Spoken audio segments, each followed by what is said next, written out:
I just want to protect her, you know? I don't want her to lose it. I don't want her to, you know, go through anything I went through. I don't wish that upon anybody.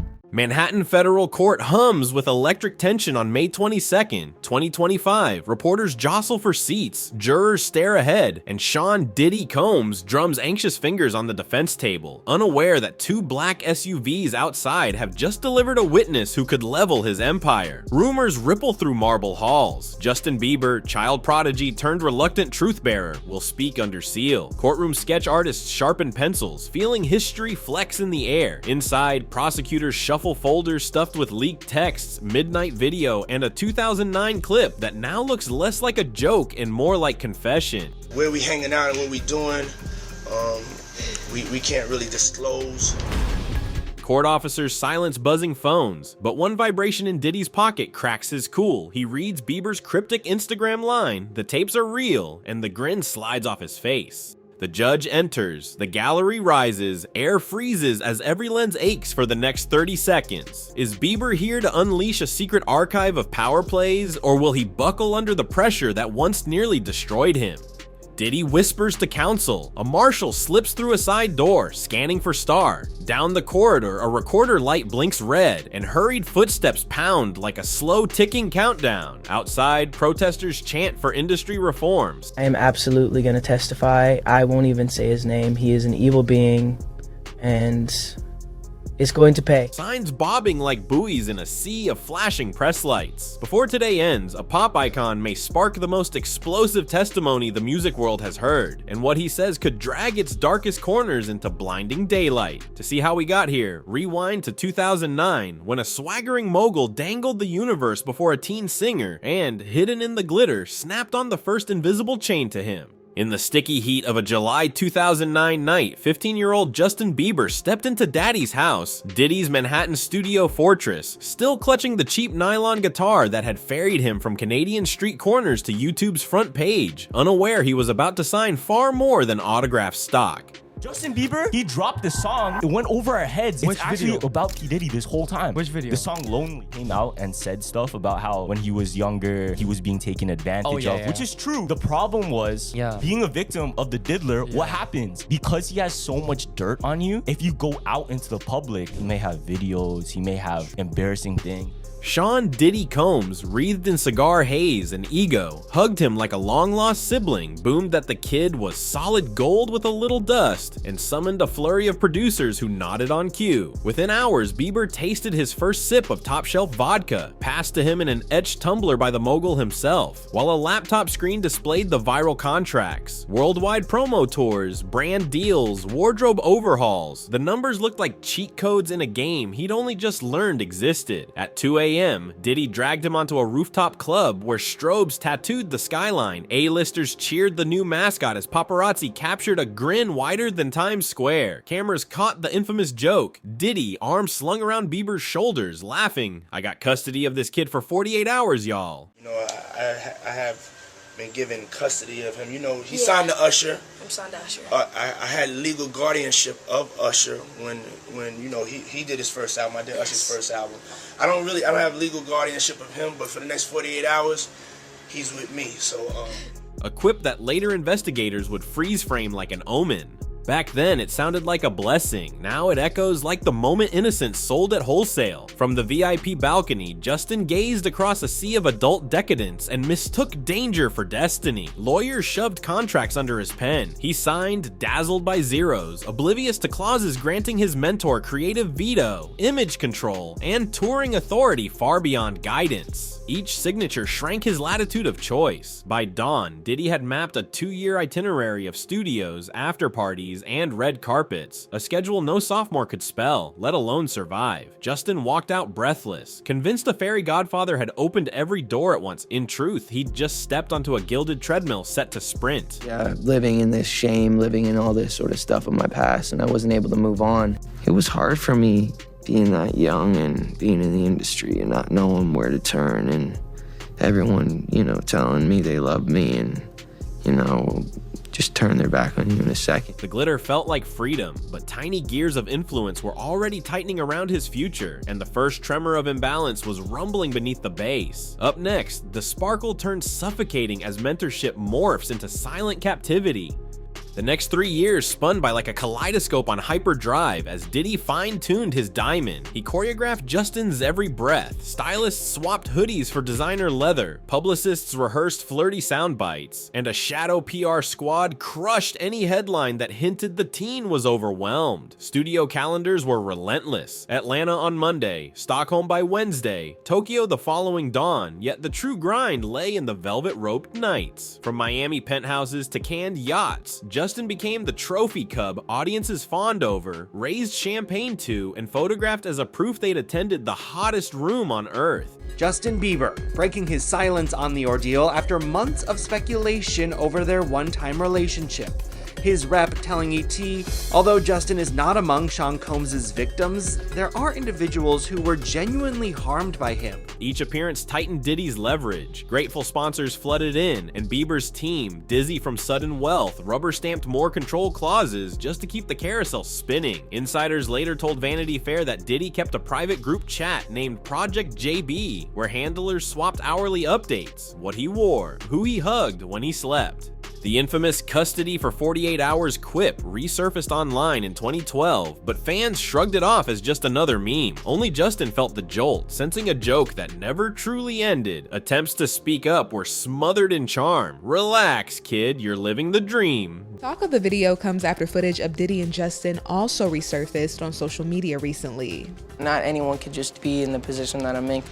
Video shows Diddy alongside teenage Justin, leaving people to speculate if, at the time, he subjected the pop star to his alleged freak-offs. Diddy would murmur, sliding a Rolex across the table as hush money disguised as gratitude. In rehearsal halls, the mogul corrected Bieber's laugh, even timed how long he should hold eye contact with interviewers. The mentorship that once sparkled now glared like a spotlight fixed too long on tender skin, and hairline fractures began to spread beneath the polish. What happens when the dazzle finally blinds the dazzled? The first public cracks are coming, and they won't be hidden by designer shades for long. The glittering treadmill finally outran its star in early 2014 when Justin, 20 yet drained like a man twice his age, peeled a yellow Lamborghini down a Miami strip at 4 a.m., sirens cleaving the humid dark and arrest photos cementing a new tabloid caricature, fallen teen idol. Hidden beneath the headlines were months of insomnia, stage fright nausea, and frantic calls to his mother from hotel bathrooms, while Diddy's itinerary ballooned like a hydra. Club gig here, fragrance launch there, private jet to a Russian oligarch's birthday before dawn, prescription sleep aids blended with backstage champagne, numbing anxiety just long enough to finish another encore. Mid-tour, he began collapsing during pre-show prayers, whispering that he felt hollow, yet managers shoved him back on stage with pep talks about legacy. Therapy notes later subpoenaed reveal a jagged scribble, "I don't own my smile."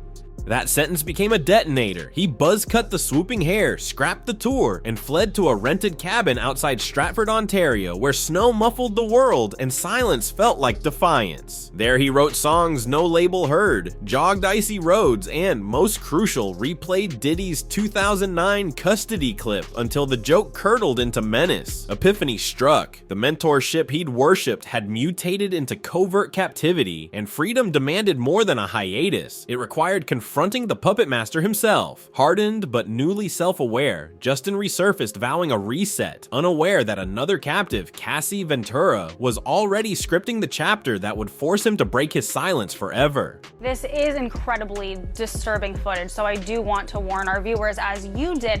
But as you said, Cassie's lawsuit, which was filed in November of 2023 and then was quickly settled overnight, it did open the floodgate. Justin's unease finally found a voice at a Grammy afterparty in February 2015 when he saw Diddy clasp Cassie Ventura's forearm so hard her bracelet bit skin, then steer her behind a velvet curtain while cameras chattered elsewhere. The flash of fear in Cassie's eyes hit Justin like a mirror. He knew the pressure of obedience, yet here it was weaponized against someone even more isolated. He said nothing, and the guilt festered until, mid-tour in August 2017, a message from an unknown number blinked across his phone. He watches everything. Cassie poured out a staccato confession, confiscated phones, curfews, scripted interviews, and Justin, straining over arena noise, thumbed shaky replies. This isn't normal. You're not alone. Tell someone you trust. But the house lights faded up, managers barked cues, and he stuffed the phone inside a sequin jacket, promising himself he'd follow up tomorrow.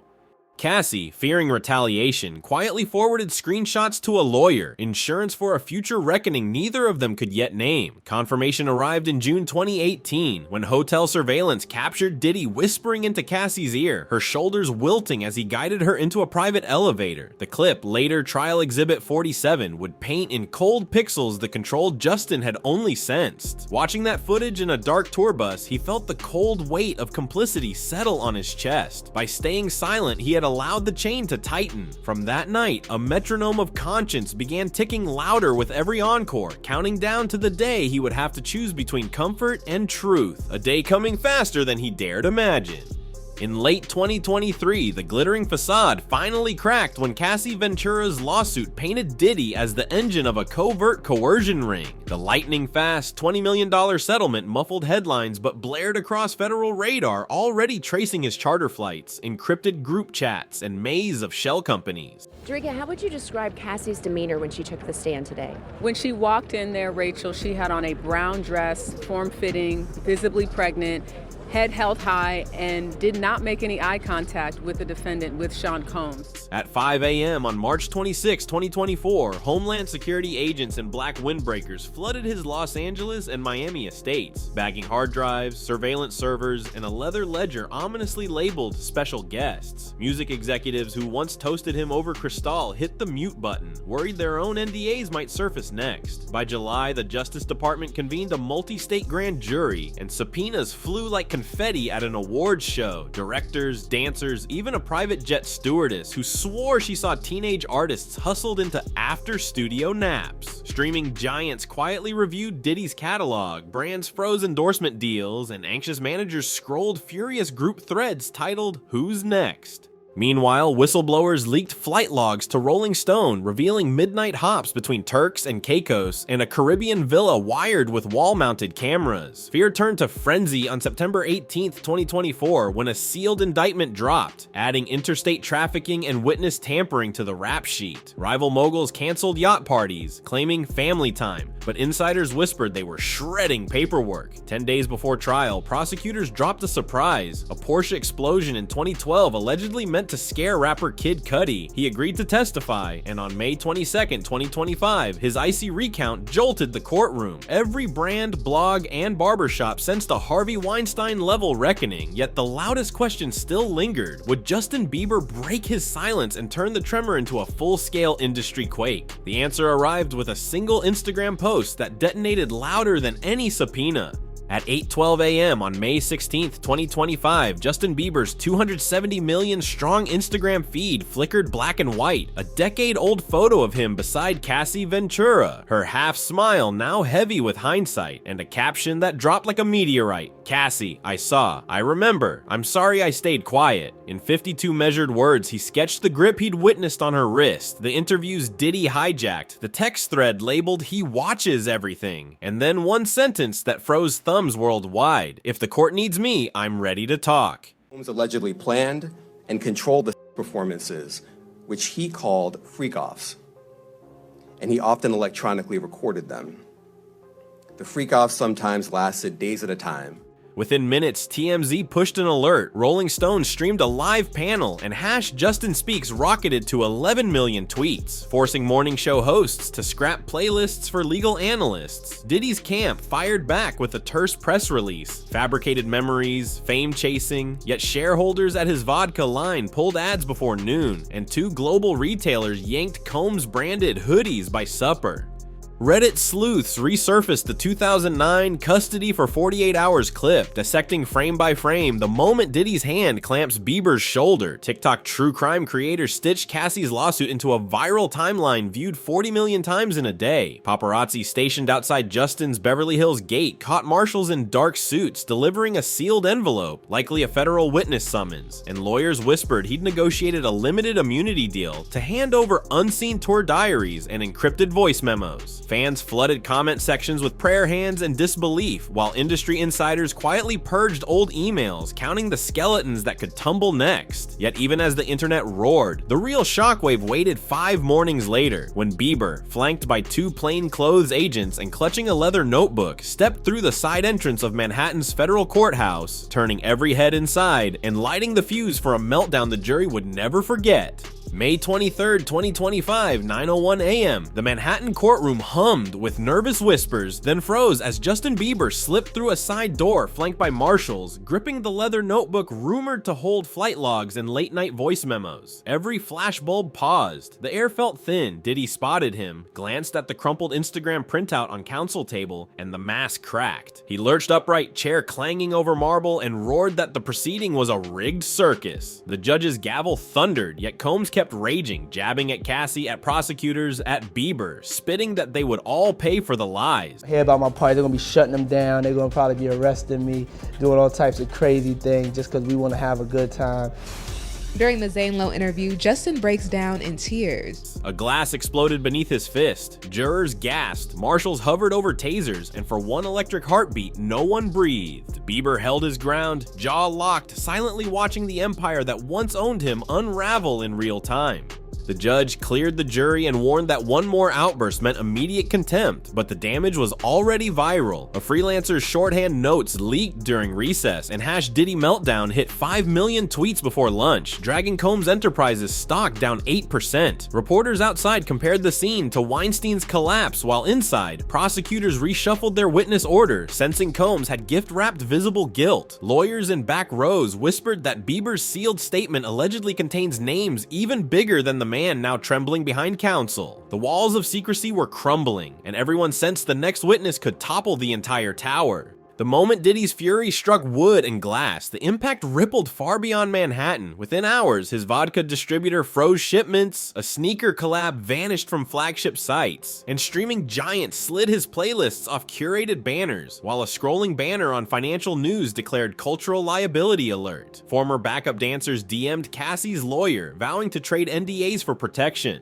A veteran sound engineer dropped a trove of time-stamped emails hinting at hush money wire transfers, and a timid intern turned whistleblower produced an internal memo titled Optics Mitigation Plan that mapped out threats against would-be accusers. Congress seized the momentum. Senator Ruiz announced the Safe Star Act, proposing third-party guardians for under-18 artists and random wellness audits at entertainment companies. Social feeds burned with survivor hashtags, and think pieces warned that if Diddy's house of cards fell, other moguls propped against the same secret scaffolding might topple next.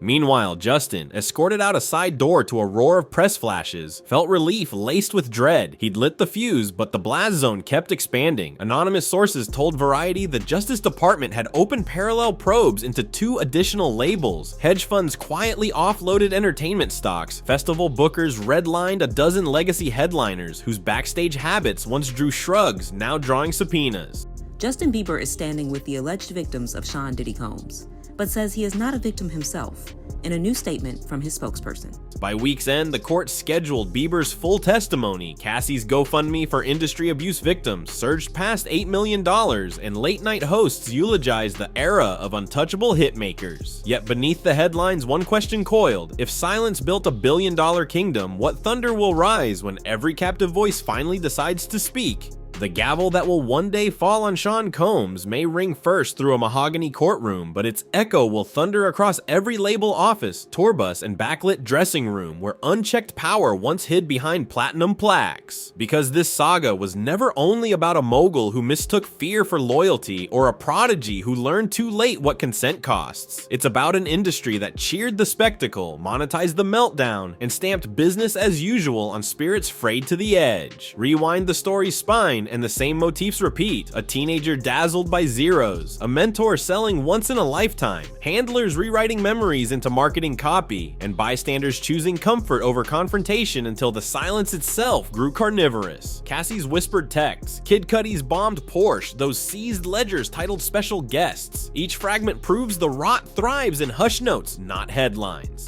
Justin's belated courage, flawed yet catalytic, shows how quickly a single testimony can split bedrock myths. That fame equals freedom, that money cleanses motive, that closed doors stay closed. Now sponsorships vaporize at the first whiff of misconduct, legislators draft guardianship bills, and fans, once passive consumers, wield hashtags like subpoenas. But real change won't come from a verdict alone. It waits in green rooms, where tomorrow's stars will decide whether to trade childhood for chart positions, and in boardrooms where executives must draft contracts that value humanity over virality. So as jurors weigh evidence and news crawls tick past, ask yourself, when the music dims and another bright talent stands at a crossroads of dream and danger, will we recognize the pattern in time to break it? Or will the next chorus of silence become the industry's loudest hit yet?